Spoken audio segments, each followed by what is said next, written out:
مسجد نبوی کی گلی میں تھے، ان کے کانوں میں آواز آئی بیٹھ جاؤ تو وہیں بیٹھ گئے۔ حضرت مرثد بن نبی مرثد رضی اللہ تعالیٰ عنہ کہتے ہیں میں اپنے گھر سے نکل رہا تھا، اپنے گھر کے دروازے کی چوکھٹ پہ تھا، میرے کانوں میں آواز آئی بیٹھ جاؤ تو میں وہیں بیٹھ گیا۔ حضرت انس بن مالک کہتے ہیں جہاں لوگ جوتے اتارتے نا مسجد میں آنے کے لیے میں وہاں کھڑا تھا، میرے کانوں میں آواز آئی بیٹھ جاؤ تو میں وہیں بیٹھ گیا۔ فرماتے ہیں جمعہ ہو گیا، نماز کے بعد حضور نے فرمایا زید بن حارثہ کہاں تھے؟ جمعے میں نظر کیوں نہیں آئے؟ بے خبر ہو جو غلاموں سے وہ آقا کیا ہے، جمعے میں نظر کیوں نہیں آئے؟ عرض کی حضور گلی میں آ رہا تھا تو آپ کی آواز آئی تھی بیٹھ جاؤ، تو میں نا ادھر بیٹھ گیا تھا، تو حضور نے رخ پھیرا، فرمایا مرثد تم کہاں تھے؟ حضور میں گھر سے نکل رہا تھا، ابھی چوکھٹ پہ تھا تو آواز آئی بیٹھ جاؤ تو سوڑیا میں وہیں بیٹھ گیا۔ انس بن مالک تم کہاں تھے؟ عرض کی سوڑیا جہاں ساری دنیا جوتے اتارتی ہے نا، جوتے لوگوں کے جوتے، میں نا جوتوں میں بیٹھ گیا۔ تو محبوب نے فرمایا میں نے نہ تو زید کو کہا تھا، نہ انس کو کہا تھا، نہ مرثد کو کہا تھا، میں نے تو فلانے کو کہا تھا۔ عرض کی حضور آپ نے نام تو نہیں نہ لیا، آپ نام تو نہیں نہ لیا کہ فلانا، آپ نے کہا بیٹھ جاؤ۔ تو حضور ہم غلامی والے لوگ ہیں، ہم ویسے نہیں کرتے، جس کے کانوں میں جہاں آواز گئی وہ وہیں بیٹھ گیا۔ ہم نے نہ کبھی قطرے پہ غور کیا اور نہ دریا دیکھا، بس جہاں تیری جھلک دیکھی وہیں ڈوب گئے۔ یہ کیا بات ہوئی کہ اللہ رسول سے رشتہ بھی ہے تو کرتا ہوں تو دیکھتا ہوں تو دیکھ لیتے ہیں تو چلتے ہیں؟ نہ یہ کچے لوگوں کی باتیں ہیں، یہ کمزور لوگوں کی باتیں ہیں، یہ ان لوگوں کے معاملات ہیں کہ جو بڑے چھوٹے دل کے لوگ ہیں۔ آپ نے کہہ لیا اللہ ہمارا رب ہے، تو قرآن کہتا ہے جب کہہ لو نا کہ اللہ رب ہے، ان الذین قالوا ربنا اللہ ثم استقاموا تتنزل علیہم الملائکہ، جب تم نے کہا کہ اللہ ہمارا رب ہے تو پھر ڈٹ جاؤ، اللہ تمہاری مدد کے لیے فرشتوں کو بھی نازل فرما دے۔ حضرت ابو ذر غفاری کلمہ پڑھنے آئے، حضور صلی اللہ علیہ وسلم نے بڑی ساری نصیحتیں فرمائی۔ ایک نصیحت حضور نے فرمائی، ابو ذر ادھر دیکھنا میرے یاروں میری طرف، ایک نصیحت حضور نے یہ فرمائی، فرمایا ابو ذر لوگ نا تجھے میرا نام لے لے کے تانے دیں گے کہ تو بھی ان کا ہو گیا ہے، جے کر یار دے نام دا ملے بیڑا۔ ہاں لوگ تجھے تانے دیں گے، کہیں گے اب تو بھی ان کا ہو گیا ہے، تو بھی اپنے باپ دادا کا دین چھوڑ گیا ہے۔ تو کہا کہ ملامت جب لوگ تجھے کرے نا تو ملامت کرنے والوں کی پرواہ نہ کرنا، تانا دینے والوں کی پرواہ۔ تانے بڑے مزیدار ہوتے ہیں، آپ یقین کریں، تانے بڑے مزیدار ہوتے ہیں، بڑے شاندار ہوتے ہیں تانے، اور ان میں نا کئی دفعہ بڑا چسکا ہوتا ہے۔ کبھی کبھی کچھ باتیں یاد آتی ہیں کہ فلاں بندے نے فلاں موقع پہ فلاں بات کی تھی، کبھی کبھی یاد آتی ہے اور دل بھی کرتا ہے اس کو یاد کرائے، پھر خیال آتا ہے کہ یہ بات نہ کرتا تو شاید اللہ اتنا اونچا اڑنے کا موقع ہی نہ دیتا۔ تندی یہ بات مخالف سے نہ گھبرا اے عقاب، یہ تو چلتی ہے تجھے اونچا اڑانے کے لیے۔ تو نبی کریم علیہ السلام نے کہا ابو ذر ذرا غور کیجئے گا بات، کہا لوگ نا تجھے اب تانا دیں گے، برا کہیں گے۔ اب تو جو دین قبول نماز پڑھتا ہے لوگ شاباش دیتے ہیں، تبلیغ کرتا ہے لوگ، اس زمانے میں تو تانے ملتے تھے، لوگ تانے دیں گے، ذرا خیال کرنا۔ کہا یا رسول اللہ بس وعدہ ہو گیا، دے لے جس نے جتنا تانا دینا دے لے، ختم ہو گئی بات۔ حضرت ابو ذر نا یہ اس وقت صحابہ چھپ چھپ کے نمازیں پڑھتے تھے حضرت زید بن ارقم کے گھر میں، دار ارقم۔ وہاں سے باہر نکلنے لگے نا کلمہ پڑھ کے حضور سے وعدہ کر کے، تو دروازے پہ گئے تو ایک صحابی نے کہا کہ ابو ذر ابھی باہر جا کے بتانا نا کہ میں مسلمان ہو گیا، ایک تو لوگ تمہیں تانے دیں گے اور دوسرا ہو سکتا ہے مارے بھی، باہر جا کے بتانا نا ورنہ لوگ نا برا کہیں گے۔ تو حضرت ابو ذر غفاری نے غور سے اس صحابی کا چہرہ دیکھا اور کہنے لگے مشورہ آپ کا ٹھیک ہے پر میں نے ماننا کوئی نہیں، مشورہ آپ کا ٹھیک ہے پر میں کوئی نہیں مانوں گا۔ کہا کیوں؟ فرمانے لگے میں نے ابھی نبی کریم سے وعدہ کیا ہے کہ میں کسی کی پرواہ میں نہیں پرواہ کروں گا کسی کی۔ ختم ہو گئی بات، مارے جس نے مارنا ہے، دے تانا جس نے دینا ہے، ابھی تو وعدہ کیا۔ یہ کیا بات ہوئی کہ لوگ کہیں گے تو مولوی ہو گیا ہے، لوگ کہیں گے تو غلام ہو گیا ہے، لوگ کہیں گے تو دنیا دار ہو گیا ہے۔ وہ جی بچے کی شادی پر بینڈ باجا نہ بجایا تو دنیا تانے دے گی، دنیا کون ہوتی ہے؟ کبھی آپ نے یہ سوچا ہے کہ آپ نے دو شخصیتوں کو بیچ میں رکھا تو آپ نے وزن کس کا کیا؟ ایک طرف دنیا، دوسری طرف اللہ رسول کا دین. کبھی سوچا آپ نے کہ وزن کس کا نکلتا ہے؟ اہمیت کس کو دیتے ہو؟ کبھی سوچا ہے؟ غور کیا ہے؟ خدا کے بندو سوچو تو صحیح. ایک طرف دنیا کو رکھا، دوسری طرف اللہ رسول کا دین، اور پھر کہا جی دنیا نہیں مانی تو لہذا میں نے دین پہ عمل نہیں کیا. پتہ ہے آپ نے کیا کیا ہے؟ اللہ قرآن میں کہتا ہے لوگوں نے قدر نہیں کی اپنے رب کی جیسی کہ قدر کرنی چاہیے. عجیب معاملہ ہے نا یار. نبی کریم صلی اللہ تعالی علیہ وآلہ وسلم کہ جو مدینے کے لوگ تھے نا، انہوں نے بڑی قربانیاں دی تھی. قربانیاں دی، اپنی جگہ دی. شہر میں یہ مدینہ وہ واحد شہر ہے جو بغیر تلوار کے فتح ہوا. مدینے والوں نے کوئی بحث نہیں کی، انہوں نے گردنیں سیدھی سیدھی حضور کے قدموں پہ رکھ دی. مدینے والوں نے بڑی قربانیاں دی. مکے والے بعد میں مسلمان ہوئے فتح مکہ کے بعد. فتح مکہ کے بعد نا ایک جنگ اور ہوئی، ایک جہاد اور ہوا، تو وہاں سے بہت سارا مال غنیمت آیا، بہت سارا مال غنیمت آیا. اسلام میں حکم ہے کہ جو آدمی نیا نیا کلمہ پڑھتا تھا نا تو اس کے رشتہ دار اسے چھوڑ دیتے تھے، تعلق ٹوٹ جاتا تھا. تو پھر حکم دیا گیا کہ تالیف قلب کرو. مؤلفۃ القلوب ایک پورا عنوان ہے. ان کو مال دو تاکہ وہ گھر بنا لیں، کاروبار کر لیں. تو نبی کریم علیہ السلام نے نا جن لوگوں نے مکے میں تازہ کلمہ پڑھا تھا نا ان کو ذرا مال زیادہ دیا. یہ بخاری مسلم ہے. حضور نے ان کو زیادہ پیسے دیے. مدینے کے جو نوجوان قسم کے لڑکے تھے نا چند، ان میں سے ایک دو نے کہا کہ حضور کے وہ رشتہ دار ہیں نا قریبی، تو رشتہ داروں سے پیار کرنے کا حضور حکم بھی دیتے ہیں، اس لیے نبی پاک نے ذرا توجہ زیادہ فرمائی ہے. وہ بھی عذرائے محبت. جیسے بندہ کہہ دیتا ہے نا کہ ماشاءاللہ آپ تو اپنا بیٹا مل گیا ہے، ماشاءاللہ بھائی بھائی بیٹھے ہو آپ مل کے. اس طرح عذرائے، سمجھ آ رہی ہے میری بات کی؟ جن لفظوں میں بات بیان کر رہا ہوں ان لفظوں میں سمجھیے گا. محبت کے ساتھ کہا کہ وہ اپنے ہیں نا حضور کے، اس لیے حضور کا دل چاہا ہے. حضور حکم دیتے ہیں کہ اپنوں سے صلہ رحمی کرو، اس لیے نبی پاک نے زیادہ دیا. بس وہ ایک آدھ آدمی نے بات کر دی تو بات چلنے لگی. چلتے چلتے چلتے چلتے نہ وہ بات میرے محبوب تک بھی پہنچ گئی. ترکی خیمے میں حضور بیٹھے تھے تو نبی کریم علیہ الصلوۃ والسلام نے فرمایا بھائی اس طرح کرو، مکے والا کوئی بندہ نہ آئے، صرف مدینے والوں کو بلاؤ. صرف نام لے مدینے والوں کا، صرف جی صرف مدینے والوں کو بلاؤ، فقط ان سے بات کرو. مدینے کے لوگ آ گئے. اللہ کے حبیب نے گفتگو شروع کی. بات پہلے بھی ہوتی تھی پر آج رنگ نرالا تھا.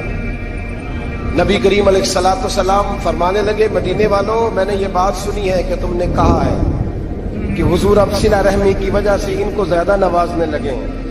عرض کی یا رسول اللہ وہ ایک آدھ نوجوان نے بات کیا، وہ ہماری مشترکہ رائے نہیں.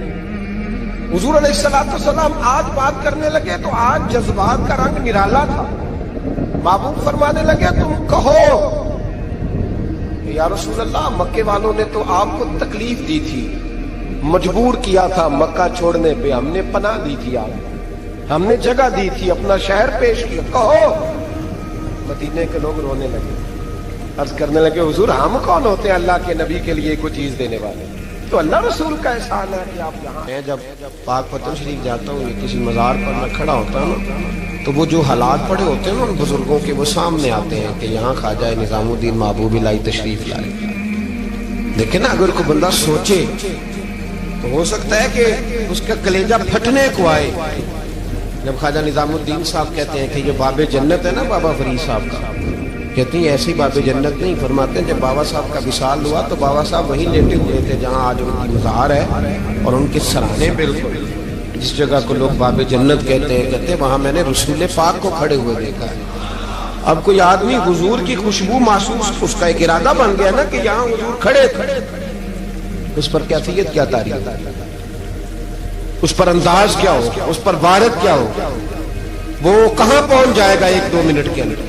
تو یہ تو اس وقت ہے جب اس کے محسوسات ہوں گے، جب وہ نظریاتی طور پر اس بات سے متفق ہوگا، جب وہ خوشبو محسوس کرنے کی صلاحیت رکھتا ہوگا. ایک بات عذرائے محبت ہے، کہہ دیتا ہوں کیونکہ سوالات ہوتے رہتے، کہہ دیتا ہوں اعلیٰ حضرت کے ایک مرید تھے مولانا حشمت علی خان صاحب، بڑے تگڑے آدمی، جن لوگوں کی پوزیشن بڑی سخت فاضل لوگ ہوتے ہیں نا، اور حاضر جواب 1 منٹ سے پہلے پاک پتن شریف گئے تو باب جنت سے گزر کے آئے. باب جنت سے کسی ہمارے عالم نے نہیں لکھا کہ جب وہاں سے گزر گیا آپ توبہ نہ کرے اور کوئی اچھا عمل نہ کرے تو جنت میں جائے گا. بس یہ کہا کہ ایک دروازہ ہے جہاں خواجہ نظام نے حضور علیہ السلام کو کھڑے دیکھا، گزر جائے کوئی تو الحمدللہ اس کے لیے ایک برکت ہے. لیکن کسی شخص نے یہ نہیں کہا کہ اب وہاں سے نکل کے آ جائے اور معاذ اللہ جھوٹ بولے، جو مرضی کرے اور کہ میں جنتی ہو گیا. یہ معنی کسی بندے نے بھی بیان نہیں کیا. ہاں وہاں سے گزر کے آئے، سچی توبہ کرے، بعد میں اپنے اعمال پہ محنت کرے، اللہ اسے برکت عطا کرے گا. فرماتے میں پاک پتن شریف سے ہو کے آیا، رش بڑا تھا، اس کے ایام تھے، تو باب جنت سے گزر کے آیا تو میں بس کی چھت پہ بیٹھ گیا. کچھ اور لوگ بھی تھے تو ان میں سے کچھ ایسے صاحبان بھی تھے جن کو بیماری ہوتی ہے چھیڑ کے رکھنے کی، کوئی نہ کوئی بات کیے رہتے، یہ ہو گیا تو وہ ہو گیا. کہتے ہیں انہوں نے بات چھیڑ، مولانا کہاں سے آ رہے؟ میں نے کہا پاک پتن شریف سے. تو کہنے لگے کہ آپ وہ بہشتی دروازہ جس کو کہتے ہیں باب جنت، وہاں سے بھی گزرے ہیں؟ کہنے لگے الحمدللہ، لائن تو بڑی لمبی تھی پر موقع مل ہی گیا ہے، گزر گیا ہوں وہاں سے. تو کہتے ہیں مجھے سونگنے لگ گیا. کہنے لگے پھر تو آپ جنتی ہو گئے ہوں گے، پر آپ کے پاس سے جنت کی خوشبو نہیں آ رہی. تنزیہ انہوں نے کہا، تنزیہ. تو کہتے ہیں انہوں نے طنز کیا تو مجھے بھی حق حاصل تھا، جواب در جواب کی تو اجازت ہونی چاہیے نا. میں نے کہا مولانا کیوں آپ کیوں سونگ رہے ہیں؟ کہنے لگے میں نے حدیث پاک میں پڑھا ہے کہ جنتی 500 سال بھی دور ہوگا تو اس کے پاس سے خوشبو آئے گی، یعنی 500 سال لگیں گے ابھی اس تک، تو پھر بھی جنت کی خوشبو آئے گی. تو آپ سے تو کوئی نہیں آ رہی. کہتے میں نے ان سے کہا آپ نے ایک حدیث پڑھی ہے، اگلی بھی پڑھ لینی تھی. حضور نے فرمایا جہنمی کو جنت کی خوشبو کوئی نہیں آئے گی. یہ نہیں پڑھی آپ نے حدیث، یہ نہیں نظر سے گزری. تو کہتے ہیں اب وہ مولانا مجھ سے معذرت کرنے لگے، کہنے لگے یار آپ تو ناراض ہی ہو گئے. تو میں نے کہا بھی آپ نے کیوں چھیڑی بات؟ میں نے آپ سے کوئی ڈسکس کیا؟ آپ نے پوچھا کہاں سے آپ، پھر آپ ہی نے کہہ دیا کہ وہاں سے گزرے کہ نہیں جنتی دروازے سے، پھر آپ نے ہی اعتراض کر دیا. تو پھر ہمیں اتنا تو حق حاصل ہے نا، ہم آہ بھی کرتے ہیں تو ہو جاتے ہیں بدنام، اور تم قتل بھی کر دو تو چرچا نہیں ہوتا. ہمیں بھی تو حق حاصل ہے نا، اتنا تو جواب در جواب ہم دے سکتے. توبہ کریں تو پھر بدل جائیں، پھر تبدیلی آئے. اور یہ کوئی مشکل کام نہیں، جو بدلنے والے تھے وہ بدل گئے. بڑا کچھ کرتے تھے پر پھر وہ لوگ بدل گئے. حضرت فضالہ رضی اللہ تعالیٰ عنہ کہتے ہیں کہ میں بڑا دلدادہ تھا عورتوں کا، اور میرا ماحول یہ تھا کہ میں قتل بھی کر لیتا تھا، معاذ اللہ چوری بھی کر لیتا تھا، اور رات میری طبیعت تھی معاذ اللہ نئی سے نئی عورت کے پاس جانا. کہتے ہیں ابو جہل نے اعلان کیا کہ جو نبی پاک علیہ السلام کا سر اقدس معاذ اللہ کاٹ کے لائے گا، نقل کفر کفر نہ باشد، 100 سرخ اونٹ انعام ملے گا. تو میں نے ارادہ کر لیا کہ میں بہت سارا انعام حاصل کروں گا. قرآن مجید میں نا اللہ فرماتا ہے کہ بہت سارے لوگ ایسے ہیں جنہیں اگر میں رزق میں کشادگی دے دوں، زیادہ پیسے دے دوں، فرمایا باغی ہو جائیں، وہ سرکش ہو جائیں. یہ بہت سارے لوگوں کو جو اللہ تبارک و تعالیٰ اعتدال میں رکھتا ہے تو یہ ان کے لیے بہتر ہے. ہر بندہ دولت کے ہوتے ہوئے نیک ہو سکتا، تو یہ اللہ اگر رکھتا ہے نا اعتدال میں تو شکر کرے اللہ کا، ورنہ تو لوگ عیاشیاں کریں، پتہ نہیں کیا کچھ کر گزرے. تو حضرت فضالہ کہتے ہیں کہ میں نے خنجر تیار کیا اور میں نے بغل میں اس کو چھپایا، اوپر میں نے چادر اوڑھ لی. اب مجھے پتا تھا ظہر کی نماز کے بعد نبی پاک صلی اللہ علیہ وسلم طواف کعبہ کے لیے، بیت اللہ شریف کے طواف کے لیے جاتے ہیں. کہتے میں بھی اس طرف بڑھا. رستے میں نا وہ خاتون جس کے گھر میں نے رات آنا تھا، میں نے دروازے پہ دستک دی. میں نے کہا کہ تیار رہنا، تیار رہنا، آج میں بڑے پیسے لے کے آؤں گا. اسے میں نے یہ کہا اور پھر میں چلا گیا بیت اللہ شریف کا طواف کرنے. کہتے ہیں اللہ کے محبوب بھی طواف کر رہے تھے تو میں نے بھی طواف شروع کر دیا. ارادہ یہ تھا کہ جہاں نبی پاک علیہ السلام میرے قریب سے گزریں گے تو موقع پا کر میں حضور کے جسم اقدس پر خنجر کھونپ دوں گا اور معاذ اللہ شہید کر دوں گا. کہتے ہیں حضور ایک دفعہ بھی میرے پاس سے گزرے تو میں ہمت نہ کر سکا، دوسری دفعہ بھی پاس سے گزرے تو میں ہمت نہ کر سکا، تیسری دفعہ بھی گزرے تو میں ہمت. نبی کریم صلی اللہ علیہ وسلم 2-3 دفعہ گزرے تو فرماتے ہیں کہ مجھے موقع نہ ملا، اس لیے کہ حضور فرماتے ہیں اللہ نے روب کے ساتھ میری مدد فرمائی. دشمن پر میرا روب طاری ہو جاتا ہے۔ فرماتے ہیں جب چکر پورے ہو گئے تو محبوب کریم نا چھٹے چکر پہ فرمانے لگے فضالہ چکر ایک رہ گیا ہے، بے خبر ہو جو غلاموں سے وہ آقا کیا ہے، ایک پھیرا رہ گیا ہے۔ کہتے طواف مکمل ہو گیا تو محبوب میرے قریب آئے، فرمایا وہ کام کرتے کیوں نہیں جس کے لیے آئے تھے؟ میں نے عرض کی یا رسول اللہ کون سا کام، کیسا کام؟ اندر تو چور تھا نا، بانج فقیروں کسے نہیں ماریا، اے ہوئی چور اندر دا، اندر چور تھا نا۔ کہتے ہیں حضور نے مجھے کندھے سے پکڑ کے ہلایا، فرمایا کرتے کیوں نہیں؟ جب حضور نے ہلایا تو وہ خنجر بھی پیروں میں گرا اور میں بھی رسول اللہ کے پیروں میں گر گیا۔ میں نے کہا حضور مجھے کلمہ پڑھا دیں۔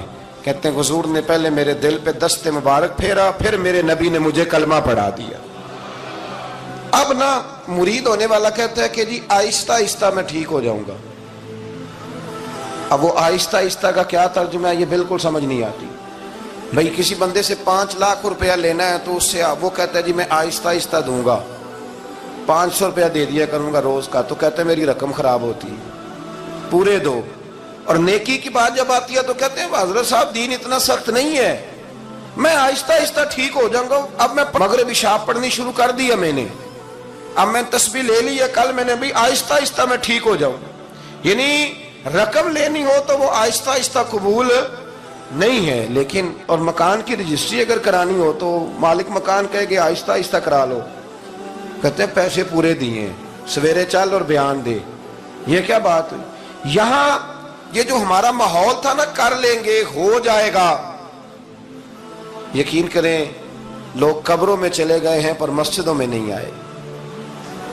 ہر کام سے لوگ ریٹائر ہوئے پر گناہوں سے ریٹائر نہیں ہوئے، آخر تک تباہی اتر گئی لیکن لوگ بدلنے کو تیار نہ ہوئے۔ حضرت فضالہ کہتے ہیں ابھی میں نے کلمہ پڑھا، ابھی میں واپس آیا، رستے میں وہ بی بی کھڑی تھی، کہتے ہیں میں وہ شخص تھا کہ عورتیں مرتی تھی میرے اوپر اور کسی کی جرت تھی کہ وہ آئیں بائیں شائیں کرے، لیکن فرماتے ہیں میں بی بی کے پاس سے گزر گیا۔ پہلے تو اس کا خیال تھا رکے گا، لیکن جب میں رکا نہ تو دروازے پہ آئی، اور جب میں گزر گیا تو اس نے آواز دی، لیکن میں نے سنی انسنی کر دی۔ جب آگے بڑھا تو میرے پیچھے دوڑی، فرماتے مجھے پکڑ کے کہنے لگی فضالہ تجھے کیا ہوا، تو وہی نہیں جو یہاں سے گیا تھا؟ آپ فرماتے میں کبھی نہیں رویا تھا، میں کبھی نہیں رویا تھا۔ اور جب کہا نا تو وہی نہیں، کہتے میں نے سر اٹھایا تو میری آنکھوں میں آنسو تھے۔ میں نے کہا میں جو گیا تھا وہ نہیں ہوں، اب تو میں محمد عربی کا غلام بن گیا، اب میں وہ نہیں ہوں، اب نہیں ہو سکتا کہ کوئی میری نظر میلی ہو جائے، یہ کیسے ممکن؟ اب نا اسلام کی تعریف ہم نے یہ کی ہے کہ خبردار کوئی ہمارے قریب نہ آئے، ہم کسی کو بات نہیں کرنے دیتے کہ ہم مسلمان ہیں، ہم بات نہیں کرنے دیتے۔ پتہ کیا بات ہے، ایک میری یہ تقریر ہوتی ہے ممبر پہ، اور ایک میرا عمل ہوتا ہے جب میں سفر کرتا ہوں، جب میں گاڑی میں بیٹھتا ہوں، جب میں دوستوں سے ملتا ہوں۔ جب ان دونوں باتوں میں تضاد آتا ہے نا، تضاد، تو لوگ تقریر کو جذبات نہیں کہتے، ایک فن بن جاتی ہے تقریر۔ آپ کو پتہ ہے نا وائزین نعت خواں کہتے ہیں میں نے محفل لوٹ لی، پھر لوگ شمار کرتے ہیں کتنے لوگوں نے سبحان اللہ کہی، پھر لوگ شمار کرتے ہیں کہ آج 5 بندے روئے بھی تھے جب میں تقریر کر رہا تھا۔ تو پھر یہ فن ہے، یہ جذبات کا اظہار۔ سمجھ لیں بات کو کہ عمل جب آپ نہیں نہ کرتے عمل، تو آپ خود بڑے بے چین رہتے ہیں کہ یار یہ میں کیا کر رہا ہوں، یہ کون سا گورکھ دھندا ہے کہ میرا عمل صفر ہوتا جا رہا ہے۔ ہمارے ایک استاد تھے تو وہ فرمایا کرتے تھے کہ اگر پڑھے لکھے آدمی کو تم بے عمل دیکھو تو اس سے دور ہٹ جایا کرو ورنہ تمہیں بھی بے عمل کر دے گا۔ میں نے ان سے عرض کی، میں نے کہا حضور یہ کیا ہے؟ تو فرمانے لگے اپنے حضرت صاحب سے پوچھنا، وضاحت کریں گے۔ میں نے حضرت صاحب سے کہا جی عجیب بات کر دی ہے، علم والے بندے کے پاس بیٹھ کے تو علم آتا ہے۔ تو وہ فرما رہے تھے کہ علم والے بندے کے پاس اگر وہ بے عمل ہو تو بالکل نہ بیٹھنا۔ تو حضرت صاحب فرمانے لگے انہوں نے صحیح کہا ہے۔ اب بات بہت بڑی ہے، پتہ نہیں آپ کی سمجھ میں آتی ہے نہیں آتی، بہرحال کر دیتا ہوں۔ پڑھا لکھا بندہ اگر بے عمل ہو تو اس کے پاس، تو میں نے کہا حضور کیوں؟ فرمانے لگے اس لیے کہ وہ اپنی بے عملی پر بھی دلائل دے گا، وہ بے عملی پر بھی دلیلیں قائم کرے گا کہ یہ وجہ ہے تو اس لیے میں ایسے کر رہا ہوں۔ تو چونکہ وہ بے عمل ہے اور ہے پڑھا لکھا، نبی کریم صلی اللہ علیہ وسلم کے غلام نہ پل بھر میں بدل جاتے تھے. اور اللہ تعالیٰ بھی نا بڑے موقع دیتا ہے ہمیں, بڑے موقع. حضور نے فرمایا جس نے ایمان اور احتساب کی نیت سے روزے رکھے وہ نئی زندگی کا آغاز کرے, اس لیے کہ اللہ نے اس کے پچھلے سارے گناہ معاف فرما دیے. میرے نبی کریم علیہ الصلوۃ والسلام نے فرمایا جو شخص بیمار ہو گیا, مریض ہو گیا, اور نسائی شریف میں فرمایا کہ 3 دن تک بستر پہ رہا اور اس نے شکوہ نہ کیا اللہ کا, اور جب وہ شفا یاب ہو کے بستر سے اٹھا ہے نا تو اب اللہ نے اس کے پچھلے سارے گناہ معاف فرما دیے. اور فرمایا جو حج کرنے گیا, حج کر کے واپس آیا, اللہ کے حبیب فرماتے ہیں یوں سمجھے کہ میں آج ہی ماں کے پیٹ سے پیدا ہوا. بڑے موقع اللہ نے دیے, بڑے موقع, بڑے سارے موقع عطا فرمائے کہ میں تیرے پچھلے گناہ معاف کر دوں گا. تو بھی تو نئی زندگی کا آغاز کرنا, تو بھی تو شروع کر.